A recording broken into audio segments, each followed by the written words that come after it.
बुर्ज Khalifa असो किंवा statue of unity या वास्तू बांधण्यासाठी महाकाय क्रेन्स लागल्या। पण विचार करा, आजपासून 1000 वर्षापूर्वी एक असे मंदिर बांधले गेले ज्याच्या कळसावर 80,000 किलोचा एक अखंड दगड ठेवला आहे, तोही कोणत्याही क्रेन शिवाय। हे कसे शक्य आहे? हे आहे तामिळनाडूमधील चोळ साम्राज्याने बांधलेले बृहदीश्वर मंदिर। या मंदिराचे सर्वात भयानक गूढ हे आहे की हे पूर्ण मंदिर ग्रेनाइट दगडाने बनवलेले आहे। पण तुम्हाला ऐकून धक्का बसेल की या मंदिराच्या 60 किलोमीटरच्या परिसरात एकही डोंगर किंवा ग्रेनाइटची खाण नाही। मग एवढे लाखो टन दगड तिथे आले कसे?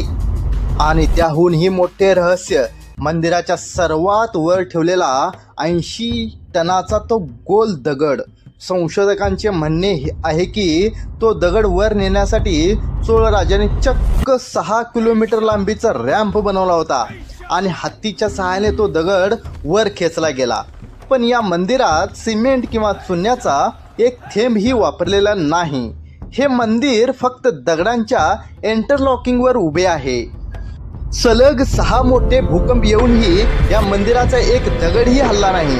हे आहे आपले प्राचीन भारतीयांचे अँटी अर्थक्वेक तंत्रज्ञान। आपले पूर्वज खरे इंजिनियर होते।